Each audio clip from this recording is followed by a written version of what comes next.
Hi, it's James. This was not planned. He just likes to spend time with me, right,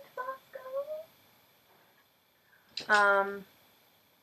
I got banged in the head and on the nose last night by a mysterious blunt object that fell from the bed frame I had it posed on. And it really hurt, and I cried in the night. So that's what that is. Fucking nice. Today I'm going to be reading chapter 2 of Night Flying by Rita Murphy. I've got some decaf Irish breakfast tea with me as well because it's 5:30 p.m. Nice. And I wanted it. So it's going to be less smooth than last time. Sorry. Chapter 2. Mama calls me down from the walk. It's Saturday, and we always go to town to pick up groceries and the mail on Saturday. We take Beulah, our old Volvo station wagon, painted pale beige on one side and brown on the other. She is a Beulah in every way. A sweet-smelling southern woman who hums a little when she walks and will always take care of you.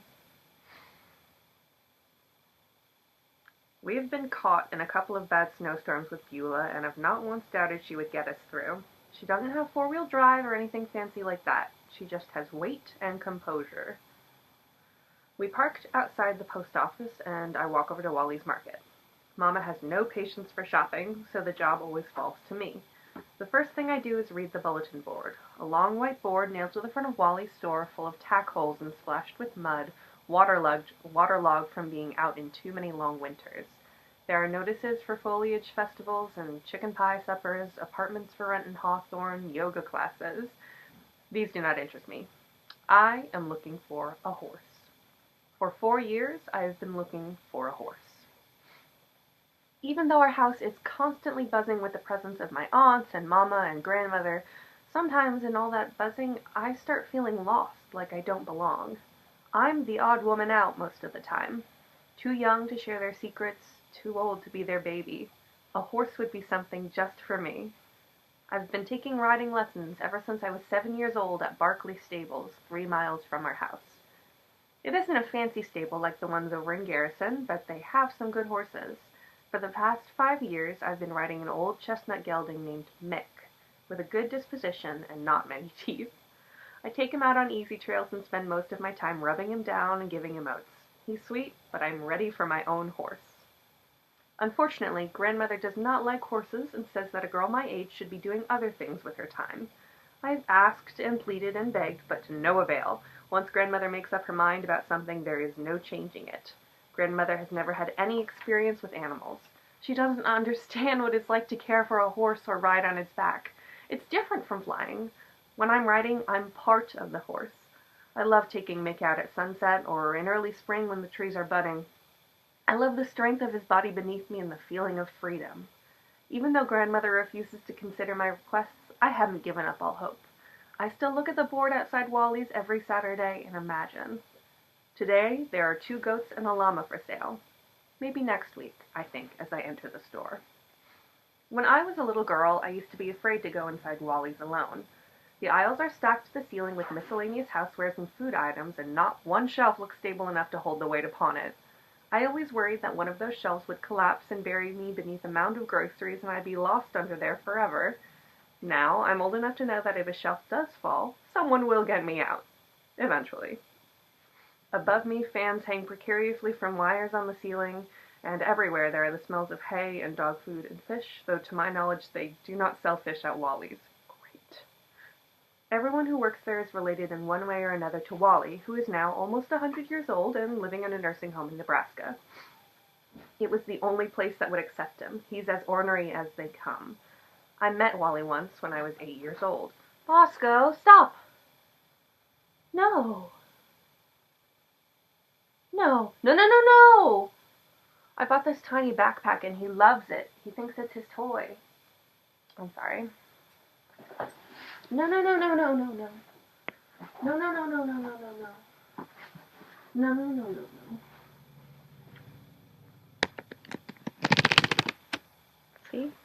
tiny backpack. He thinks it's his.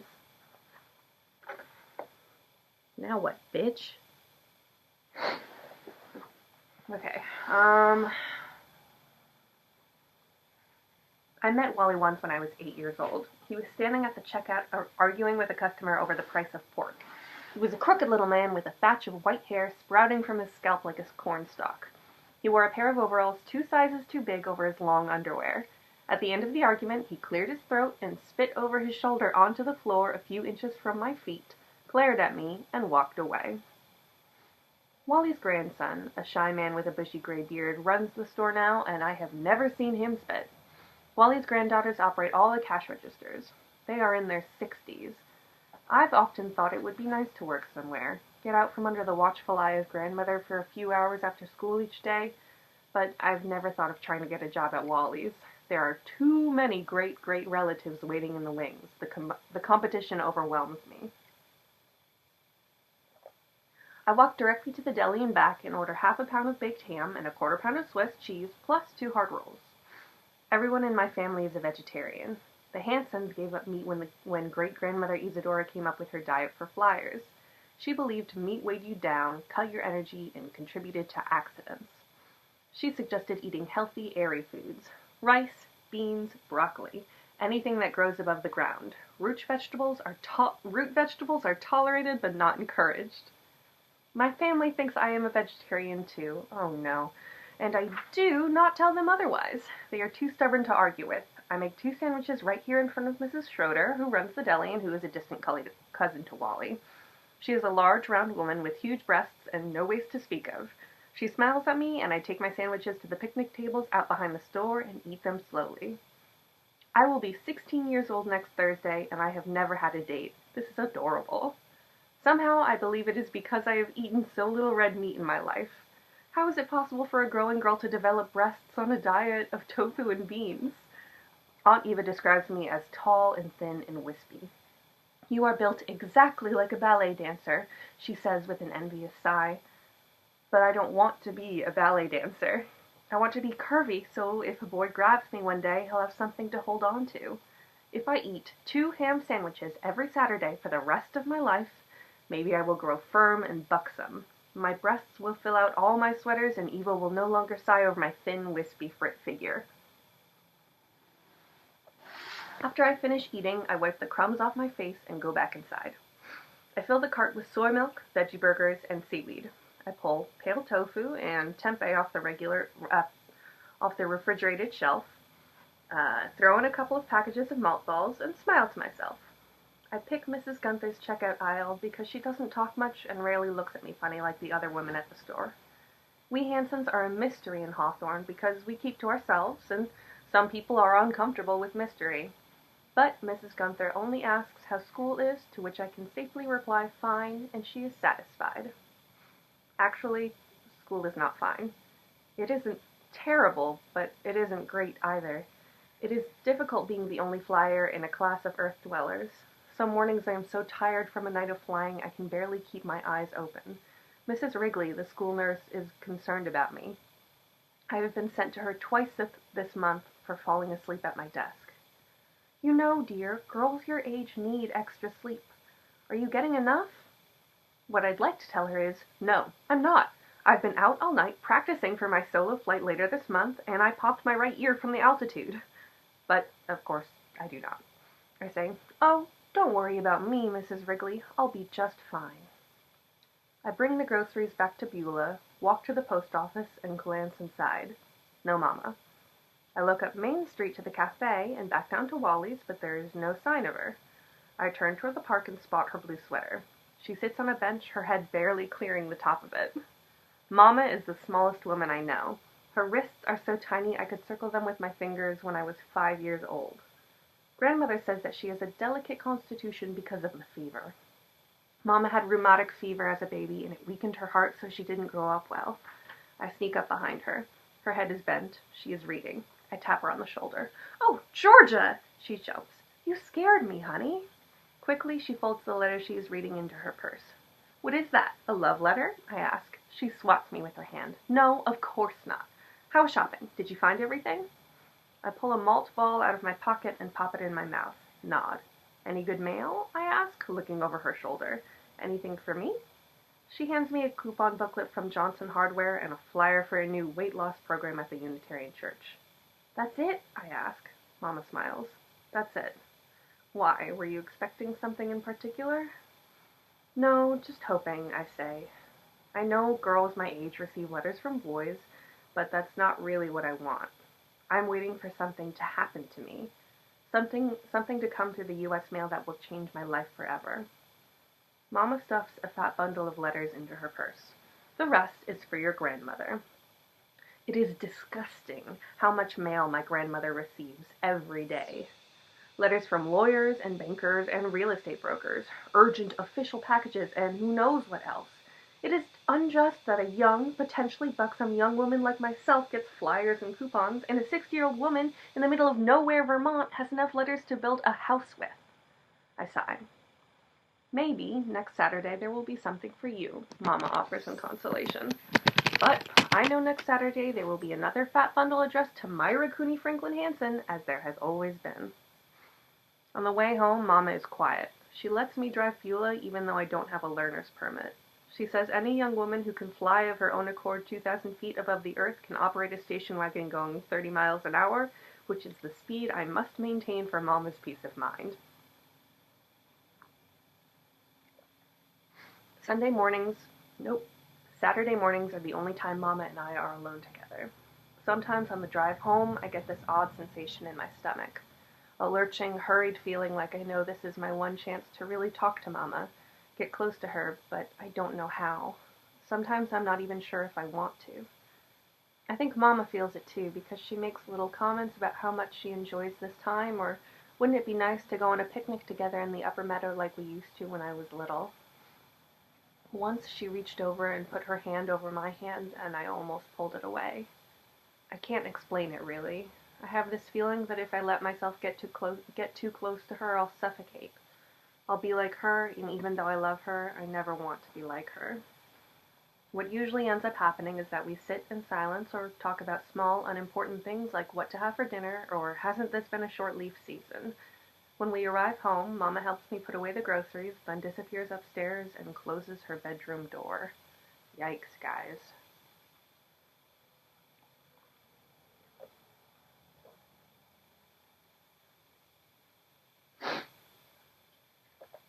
Every Saturday night, I eat dinner at my friend Alice's. Her house is within walking distance of mine. I have to pass a couple of broken-down trailers on my way to Alice's that belong to Seth Orkin and his brother Armand. They are old-time Vermonters. They still consider grandmother a Flatlander, even though she was born in our house and has lived every one of her 60 years in it. From Armand's perspective, you're not a true Vermonter unless you're third or fourth generation, like me. During mud season, Armand occasionally offers to push Beulah when she gets stuck, and Seth will give us a tip on where to find dry wood, but other than that, we don't see much of them. Their yard is littered with junk cars and plumbing equipment, and they keep 2 ferocious German shepherds chained up out back. I walked by quickly. Alice and her mother, Grace, on the other hand, live in a fairy house. It is made of wood and has a turret, wind chimes hung from the doorways, and bells tied to the trees in the front yard. Suki loves to fly over their house on a windy night. She says it sounds like an orchestra warming up in the forest. Grace is a midwife. When Alice was little, she spent a lot of time at our house when Grace had late-night births. It seems like those are the only kind she's ever had. Alice goes with Grace now. She is extremely knowledgeable about the female anatomy. I've learned everything I know from the 2 of them. They are like walking encyclopedias, but much more interesting. When we were young, Alice and I used to play with Grace's pregnant dolls. Each doll had a different size belly depending upon which week it represented.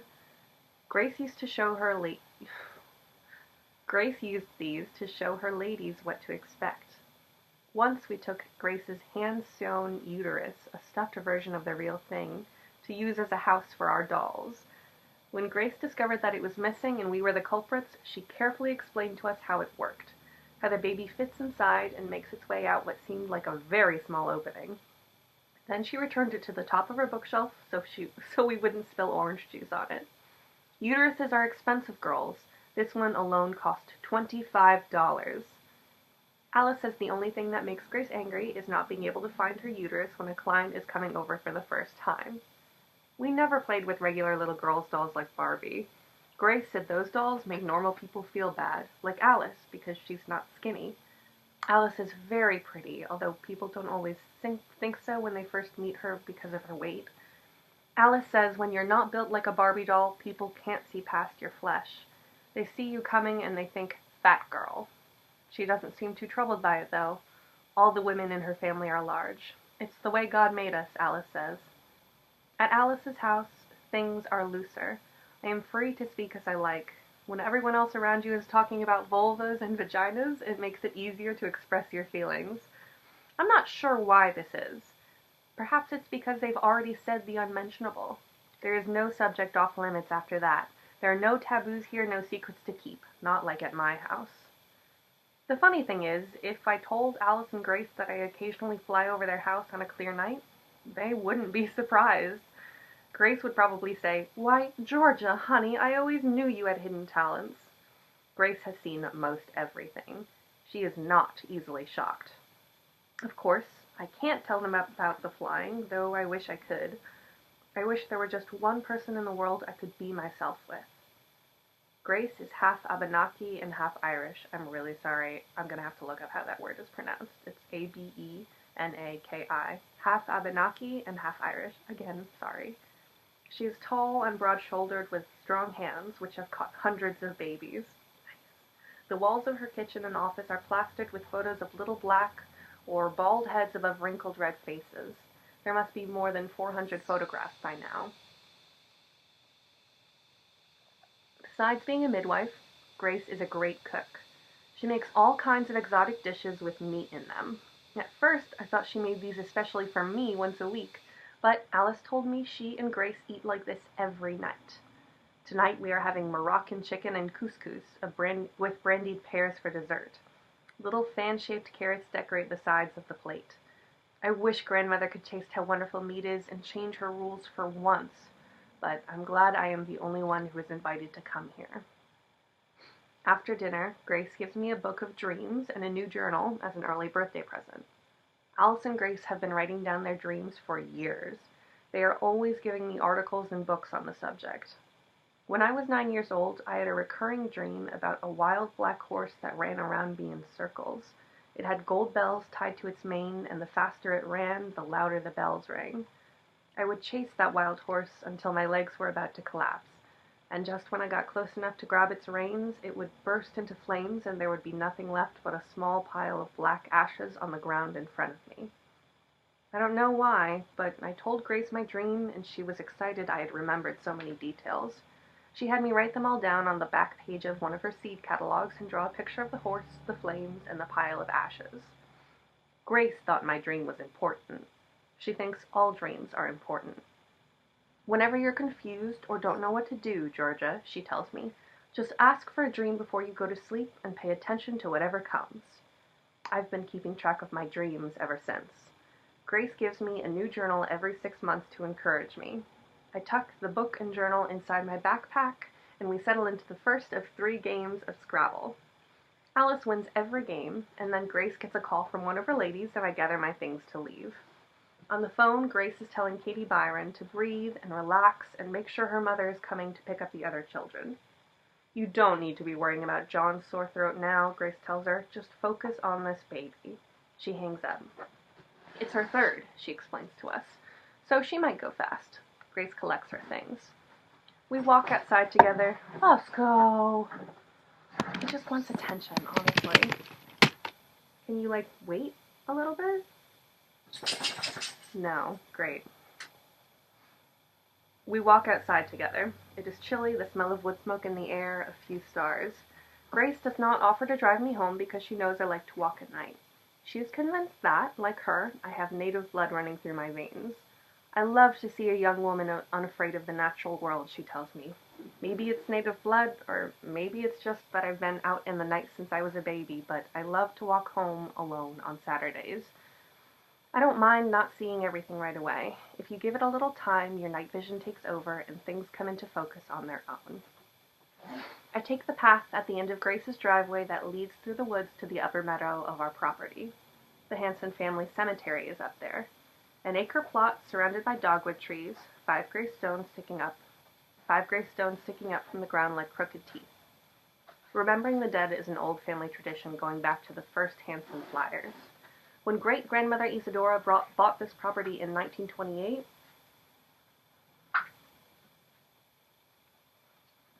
the first thing she did was set aside a piece of land for the family cemetery. She wanted to have all her ancestors nearby, surround herself with the legacy of their flying so she'd never forget the tradition as she passed it down to her own daughters.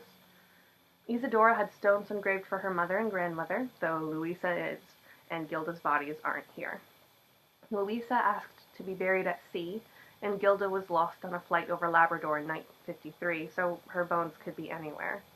I never met my great-grandmother, but Mama and my aunts knew her well. They've told me stories about what a hard, stubborn woman she was. Mama sleeps in her old room on the second floor. There's a portrait of her hanging over the bureau. A tiny, stern-looking woman with fire-red hair. I don't know if Isadora buried anything under Louisa's or Gilda's stone. If she did, I hope it was something substantial, like a tooth or a lock of hair. Something that would draw them here. I like to think that their spirits pass by on clear nights like this, dipping low enough over the pines to catch a glimpse of me. Next to Louisa's and Gilda's stone stands one for Charlotte Franklin Hanson, grandmother's older sister. Grandmother never speaks of her, and if it weren't for the stone bearing her name, I would never have known she existed. Eva told me the story a couple of years ago. Isadora told her.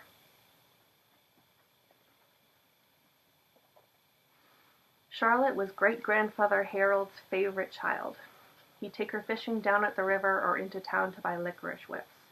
Isadora said they spent every day together. One winter morning, Harold and Charlotte went skating, and when they came home, Harold was angry. Isadora speculated that Charlotte had met a boy at the rink and Harold was jealous. But no one knew for sure. He sent Charlotte to her room and started drinking, and when Harold drank, he was loud and mean. He'd never been angry with Charlotte before, and it frightened her. She snuck out of her room at dusk. The weather was changing. She ran off the cliff to get away from him, flew alone out into a late winter storm, and never came back. She was 12 years old. Isadora wrapped up grandmother, who was only 5 at the time, and left the house. Left all the lights on and the stove burning.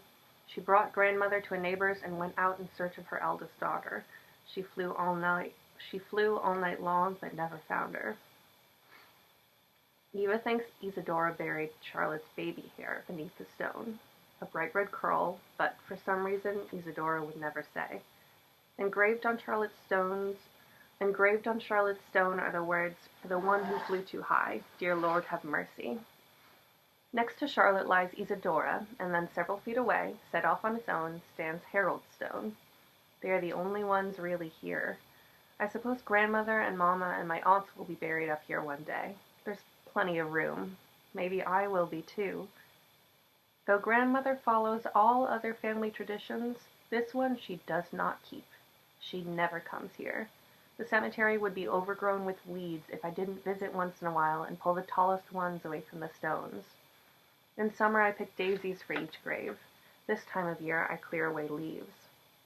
I am not afraid of cemeteries. At least not old Vermont plots like this, with few actual bodies in them.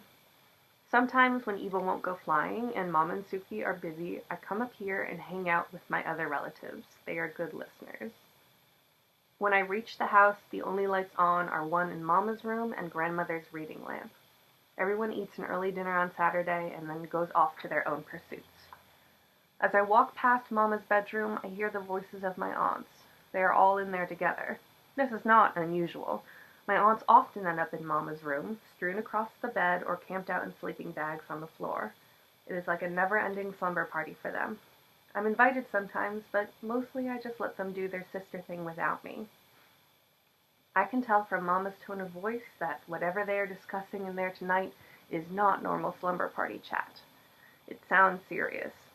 I would stay up and try to hear what it's all about, but I'm tired. And besides, all my aunts have the unfortunate quality of never being able to keep a secret for more than 24 hours. It will come out, I am sure, before sunset tomorrow. Sometimes I find it strange, all these unmarried women under one roof. I wonder why my aunts never left to make lives of their own, or why Mama didn't just run away with my father when she had the chance. I guess it's just too much work to leave the only place you've ever known, especially when you carry a secret as big as our family's flying. And there's the toilet money.